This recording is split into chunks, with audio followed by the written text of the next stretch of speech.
여기는 콩나물을 올려냈고요. 금방 올려드릴게요. 유럽에서 얘기하는 브랜드의 개념과 접근하고 미국에서 얘기하는 브랜드의 개념과 접근은 두 가지가 서로 다른 거 혹시 알아? 몰라요. 근데 사실은 되게 달라. 근데 그게 대표적으로 뭐가 있냐면 유럽 같은 경우는 그들의 헤리티지와 가문의 영광과 위대함을 알리기 위해서 브랜드라는 방식의 스토리를 만들어 나가기 시작했던 것이 시작이었어.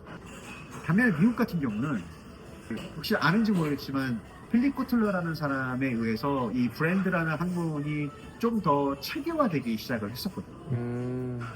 비즈니스가 더 지속 성장을 하기 위해서는 브랜드의 자산 관리를 하는 시스템을 갖추고 있는 회사가 지속 성장을 하더라 라는 어떠한 개념에서 출발을 했던 거야.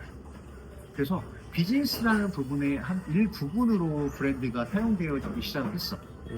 결론적으로 미국에서 중요시 여기는 건 뭐냐면 일관되어 있는 시스템과 자산을 관리하는 그런 하나의 체계로 인식을 하기 시작을 했던 거죠. 다시 얘기하면 유럽은 그런 헤리티지와 역사성과 본인들의 가문의 위대함을 알리기 위한 방식으로 브랜드를 사용을 했고, 미국 같은 경우는 비즈니스의 지속 성장을 하기 위한, 매출 성장을 하기 위한 하나의 시스템과 채널로 만들어진 방식이라고 보면 될 것 같아요. 우리나라는 그러면 어느 쪽의 접근과 유사하게 움직여지고 있는지 궁금하지 않니? 네. 우리나라는, 과연 어떨까? 네. 우리가 그 얘기하기 전에 일본 같은 경우는 브랜드 하는 것이 자연스럽게 정착되게 된 계기는 그 장인 정신에서 오기 시작을 했어. 그들의 장인 정신이 곧 역사성이고 철학이고 자산이기도 하지. 본인의 장인 정신과 시대의 역사성을 알리기 위해서 자연스럽게 브랜드화 되어진 거에 반면 우리나라 같은 경우는 미국에서 가져온 학문으로 접근을 하기 시작했던 것이 사실이에요. 그래서 어떻게 보면 경영학의 일부분으로 많이 받아들여져 있지. 물론은 우리나라에서 얘기하는 브랜드는 사실상 경영학에 포함되어 있는 하나의 시스템 체계라고 보면 될 것 같아요.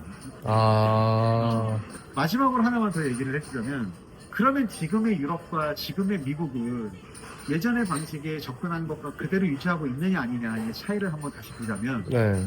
지금은 오히려 또 서로의 반대 움직임으로 가고 있다는 거야. 그래요? 유럽 같은 경우는 이제 예전의 방식처럼 헤리티지를 주장하고 그들의 역사성을 주장하고 가문의 위대함을 얘기하는 것이 낡은 것으로 인지를 하기 시작을 하다 보니까 소비자들이 더 이상 그걸 받아들이고 싶어 하진 않는 거예요. 그래서 그들은 컨템퍼러리, 그래서 현대적인 재해석을 강조하고 있어요. 반면에 미국 같은 경우는 유럽처럼 역사가 오래된 국가는 사실 아니란 말이에요. 그러다 보니까 그들의 헤리티지와 역사성에 대한 엄청난 가치를 부여하기 시작을 했던 나라여서 창업주의 스토리에 집중하기 시작한 흐름으로 바뀌고 있어. 서로 어떻게 보면 크로스되고 있는 상황이라고 보면 되겠지. 이런 식으로 서로의 개념들이 조금씩 바뀌고 있다라고 보면 될 것 같아. 재밌네요. 근데 우리나라는 앞으로 어떻게 바뀔지 난 잘 모르겠어. 정말 모르겠어. 여기까지.